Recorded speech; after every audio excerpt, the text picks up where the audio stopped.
प्रभु यीशु मसीह के नाम में आप सबों को जय मसीह की।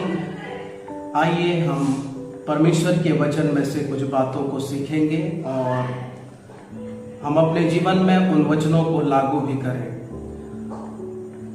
आज ऐसी परिस्थितियां हमारे सामने आ रही हैं, हम ऐसे माहौल से होकर के गुजर रहे हैं जहां हमारे चारों ओर समस्या, परीक्षाएं, भूकंप, आतंकवाद और कई प्रकार के क्राइम हमको देखने को मिलते हैं। और ऐसे परिस्थितियां जब हम फेस करते हैं तो ऐसे समय में मुझे और आपको क्या करना चाहिए।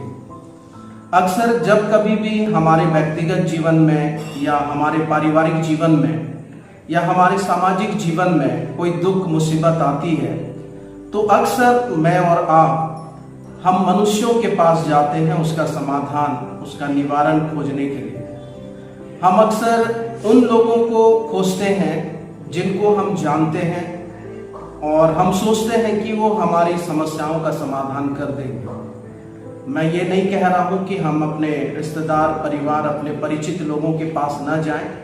आप बेशक जाइए, लेकिन उससे भी बढ़कर मैं एक जगह आपको बताना चाहता हूँ जहां अगर आप चले गए तो हो सकता है दुनिया के लोग आपको उस समस्या से न निकाल सकें, लेकिन वो ऐसी जगह है जहां पर आप कैसी भी समस्या लेकर के जाएं, आप वहां से खुशी खुशी अपने घर लौटेंगे।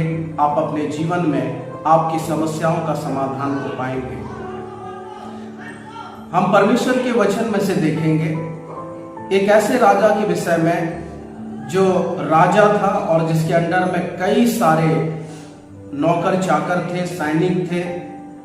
और उस राजा के जीवन में अचानक से एक बीमारी आ जाती है और वो रोगी हो जाता है। यशाया उसके 38 अध्याय में एक राजा का जिक्र किया गया है जिसको हम हिजकिय्याह के नाम से जानते हैं।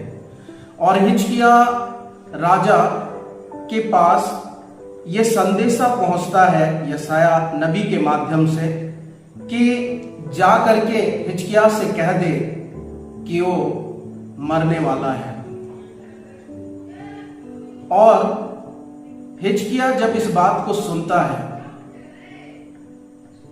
तो वहां पर हमें सीखने को मिलता है कि अगर मैं और आप हमारे जीवन में अगर कुछ ऐसी बातें, समस्याएं आ जाती हैं तो अक्सर मैं और आप जो काम करते हैं, और यहाँ पर हिजकिय्याह राजा जो काम कर रहा है ये अलग अलग प्रकार का काम है।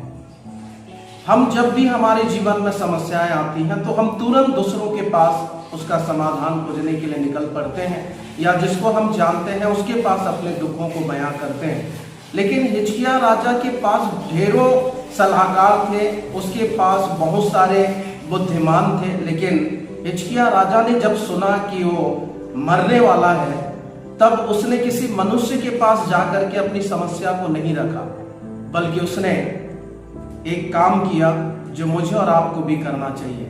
और अगर वो काम मैं और आप करेंगे तो विश्वास कीजिए जैसे हिजकिय्याह राजा आशीष को पाया वैसे मैं और आप भी उन आशीषों के भागीदार बन सकते हैं। तो हुआ ये था कि हिजकिय्याह को जब पता चला तो हिजकिय्याह के विषय में लिखा है, जब आप 2 पद को पढ़ेंगे तो वहां पर लिखता है, हिजकिय्याह ने दीवार की ओर मुंह फेर कर यहोवा से प्रार्थना करके कहा। सबसे पहली बात तो जैसे ही उसने अपने जीवन में मुसीबत और संकटों को देखा तो वो किसी मनुष्य के पास नहीं गया, परंतु वो दीवार की ओर अपना मुंह फेर लिया और वो प्रार्थना करने लगा।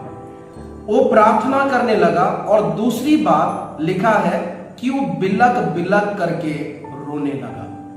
मेरे प्रिय भाई बहन, आज अगर आप मुझे सुन रहे हैं और अगर आप अपने जीवन में किसी भी संकट और मुसीबत का सामना कर रहे हैं तो आपसे मैं विनती करना चाहता हूं कि ये 2 काम आप भी अगर करेंगे तो विश्वास कीजिए आपके जीवन में भी परमेश्वर अद्भुत काम करेंगे। जो काम हो सकता है दुनिया के लोगों के लिए नामुमकिन हो, जो काम हो सकता है डॉक्टरों के लिए, वैद्य के लिए मुश्किल हो, जो काम हो सकता है इस संसार के किसी भी व्यक्ति के लिए मुश्किल हो, लेकिन वो काम, वो समस्या का समाधान आपको चुटकियों में मिल सकता है, उसके लिए मुझे और आपको परमेश्वर की उपस्थिति में आने की आवश्यकता है। मुझे और आपको प्रभु यीशु मसीह की उपस्थिति में आने की आवश्यकता है। और जब मेरे और आपके जीवन में समस्याएं आती हैं, तो आप और मैं किसी और की ओर ना ताके, परंतु मैं और आप सीधे परमेश्वर की उपस्थिति में आ जाएं, जैसे हिजकिय्याह राजा परमेश्वर की उपस्थिति में आ गया। और क्या हुआ, जब वो परमेश्वर की उपस्थिति में आया तो हम सब जानते हैं कि वो मरने वाला था, लेकिन फिर से एक संदेशा उसके पास पहुंचाया गया और कहा गया कि परमेश्वर ने तेरी प्रार्थना सुन ली है, तेरा रोना सुन लिया है, इसलिए परमेश्वर ने तुझे 15 वर्ष की आयु और दी है।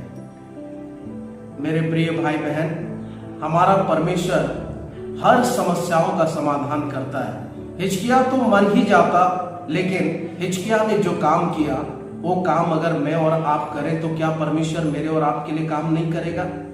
निश्चय करेगा। इसलिए आप सबसे मैं विनती करना चाहता हूं कि हिजकिय्याह राजा के जीवन से सीखें कि जब कभी भी ऐसे परिस्थितियों से होकर के आप गुजर रहे हो, तो उस समय में आप किसी मनुष्य की ओर ना देखें, आप किसी कर्मचारियों की ओर ना देखें, आप किसी और व्यक्ति की ओर ना देखें, परंतु आप केवल और केवल परमेश्वर की ओर देखें। भजन संहिता 34 अध्याय उसके 5 पद में भी परमेश्वर का वचन कहता है कि जितनों ने उसकी ओर दृष्टि की, परमेश्वर ने उन्हें लज्जित होने से बचाया है और उनका मुंह काला होने नहीं दिया है। इसलिए मैं और आप संकट के समय में, मुसीबत के समय में केवल और केवल परमेश्वर की उपस्थिति में आ जाए। भजन संहिता 16 अध्याय उसके 11 पद में लिखा है, तेरे निकट आनंद की भरपूरी है। हमारे परमेश्वर के उपस्थिति में जब आएंगे तो आपका और मेरा जो भी समस्या है उसका समाधान अवश्य मिलेगा। इसलिए एक निर्णय लें और आज से ही हम प्रभु यीशु मसीह की उपस्थिति में आ जाएं। विश्वास कीजिए, परमेश्वर आपकी सारी समस्याओं का समाधान करेंगे। परमेश्वर इन वचनों के द्वारा हम सबों को आशीष दे। God bless you all.